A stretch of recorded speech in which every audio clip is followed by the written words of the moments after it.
Bismillahirrahmanirrahim. Alhamdulillah wassalatu wassalamu ala nabiyyina Muhammad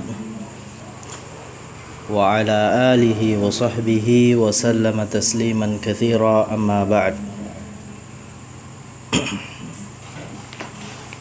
Kita melanjutkan kajian kita pada malam hari ini, yakni kitab Al-Wajiz fi Fiqhis Sunnati wal Kitabil Aziz. Kemarin telah kita selesai pada As-Sunanul Fitrah, yakni Al-Khitan wa I'fa'ul Lihyah. Naam. Sekarang kita masuk yang berikutnya adalah As-Siwak. Nah, ini halaman 39. As-siwaku mustahabbun fi kulli halin wa yata'akkadu istihbabuhu. Jadi siwak itu mustahab, dianjurkan, fi kulli hal, pada setiap keadaan. Wa yata'akkadu istihbabuhu, dan lebih ditekankan lagi ketika. Di sini ada poinnya. Jadi siwak ini dianjurkan pada setiap keadaan dan lebih ditekankan lagi pada beberapa keadaan berikut. Di sini muallif menyebutkan 5 keadaan. Yang pertama, indal wudu'i, yaitu ketika berwudu. Sebagaimana dalam hadis yang dari sahabat Abu Hurairah radhiyallahu taala anhu, di mana beliau berkata, qala Rasulullah sallallahu alaihi wasallam, laula an ashukka ala ummati la amartuhum bis-siwaki ma'al wudu. Andai kata, laula an ashukka ala ummati, andai kata aku tidak khawatir memberatkan kaumku, la amartuhum bis-siwaki ma'al wudu'i, niscaya ku perintahkan mereka bersiwak setiap kali berwudu. Nah, artinya lebih ditekankan, yaitu ketika berwudu. As-sani, yang kedua. Nah, as-sani inda salati, yaitu ketika akan solat. Sebagaimana hadis diriwayatkan oleh muttafaqun alaih dari sahabat Abu Hurairah radhiyallahu taala anhu, anin Nabi sallallahu alaihi wasallam qala, dari Nabi sallallahu alaihi wasallam bersabda, laula an ashukka ala ummati la amartuhum bis-siwaki inda kulli salatin. Nah, kalaulah sekiranya aku tidak khawatir memberatkan umatku, niscaya ku perintahkan mereka bersiwak setiap kali akan salat. Nah, itu keadaan yang kedua. Keadaan yang ketiga, inda qiraatil Qur'an, ketika akan membaca Al-Qur'an. Nah, sebagaimana hadis dari sahabat Ali ibni Abi Thalib radhiyallahu anhu qala, hadis ini sahih li ghairi. Dia berkata, amarana bis-siwaki. Naam.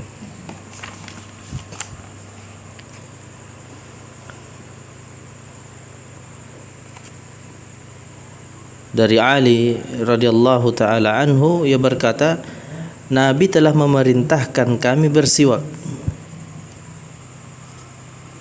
Nah, wa qala, kemudian beliau bersabda, innal abda idza qama yusalli atahu malakun. Sesungguhnya seorang hamba bila bangun malam lalu solat, maka datanglah kepadanya seorang malaikat. Faqama khalfahu yastami'ul qur'ana wa yadanu. Lalu dia berdiri di belakangnya, menyimak bacaan Al-Quran dan mendekat kepadanya.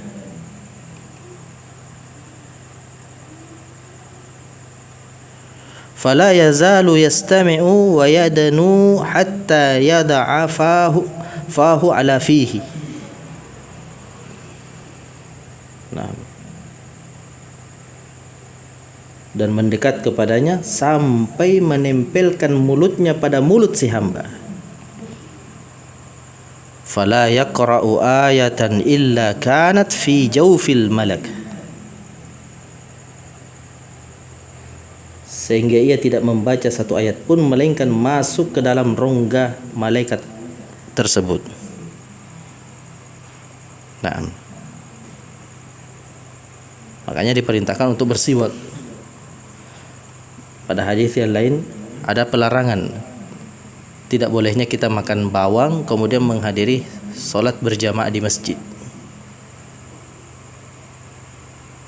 karena para malaikat tidak senang dengan bau yang mengganggu. Demikian pula kita. Nah, kita sholat kemudian orang di samping kita habis makan telur, kira-kira bagaimana perasaan kita? Tentu kita tidak bisa khusyuk. Nah,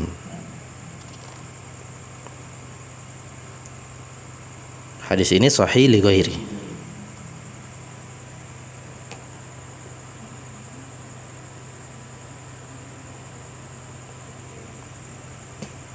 Nah,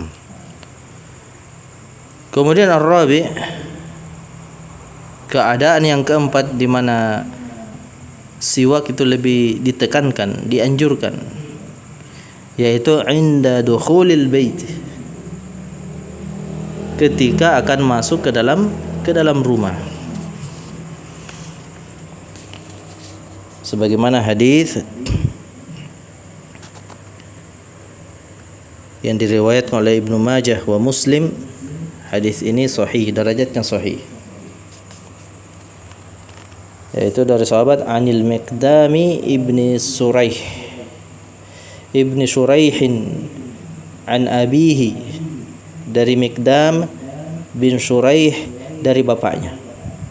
Qala, dia berkata, qala sa'altu Aisyata qultu bi ayyi syai'in kana yabda'un nabiyyu sallallahu alaihi wasallam idza dakhala baitah. Aku bertanya kepada Aisyah radhiyallahu taala anha, perbuatan apa yang Nabi mulai apabila hendak masuk rumahnya? Faqalat, maka Aisyah radhiyallahu taala anha berkata, bisiwaki, yaitu jawabnya adalah dengan bersiwak. Nah, jadi tahu ya siwak itu apa? Siwak itu sebuah akar pohon. Nah, itu yang dimaksud, bukan sikat gigi. Nah, karena beda pasta gigi dengan siwak, karena itu sudah diteliti. Pernah diteliti, siwak tatkala kan penggunaan siwak itu kan dengan digigit ujungnya setelah menjadi kayak apa namanya itu, kayak sudah berbulu, kemudian itulah yang digosokkan di gigi. Setelah pakai gunting lagi buat lagi, itu lagi. Jadi jangan itu terus. Hari ini pakai, besok itu lagi, besok itu lagi, besok itu. Nah, sudah pakai, gunting, simpan. Buat lagi, pakai lagi, sudah pakai, gunting, simpan. Nah, ternyata apa? Khasiatnya apa? Ternyata sudah dites di lab, di laboratorium, bahwasanya cairan siwak itu tatkala dituangkan dengan dalam air yang berisi dengan banyak bakteri, ternyata bakteri itu banyak yang mati. Fungsinya membunuh bakteri. Jadi kalau orang sakit gigi, bersiwak saja. Kalau perlu beli siwak. Baik laki-laki perempuan gunakan. Setiap kali mau sholat bersiwak. Ini hemat pasta gigi juga. Nah, dan tentunya gigi kita jadi sehat, artinya jauh dari kuman yang bisa menyebabkan gigi kita berlubang. Nah, seandainya ada mikroskop ya, kita coba ambil cairan siwak itu, kemudian tuangkan dengan air combera misalkan, bersih air combera itu. Bukan berarti bening, bersih dari kuman. Nah, kalau tidak percaya lihat di YouTube bagaimana penelitiannya di situ. Nah, itulah siwak. Jadi setiap kali Nabi sallallahu alaihi wasallam masuk ke dalam rumah, beliau ambil siwaknya dulu, dikasih. Setelah itu disimpan di sakunya, kemudian masuk. Nah, itu keadaan yang keempat.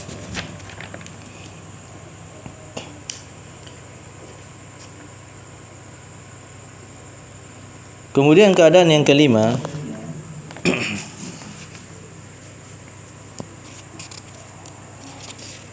indal qiyami minal laili, yaitu ketika bangun malam hendak solat qiyamul lail. Naam.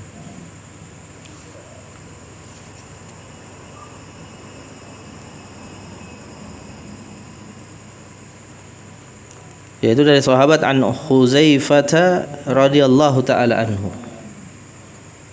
Dari Huzaifah berkata, kana Rasulullah sallallahu alaihi wasallam, adalah Rasulullah sallallahu alaihi wasallam idza qama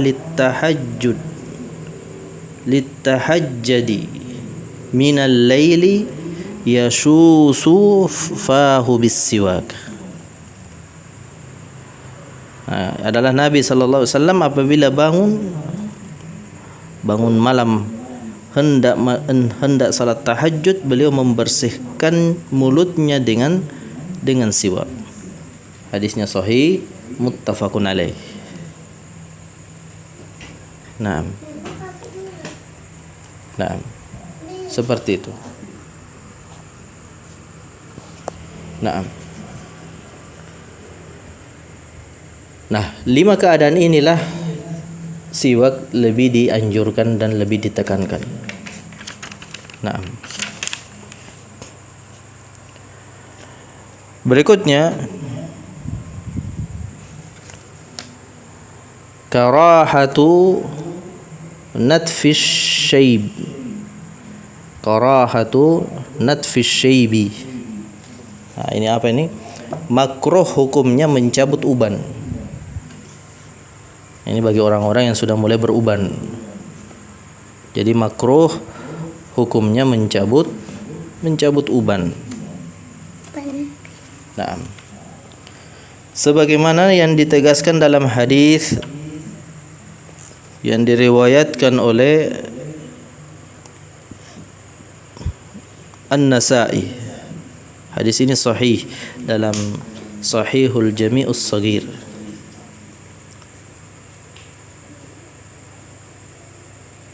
Yaitu dari sahabat an Amr ibn Shu'aib an abihi an jaddihi,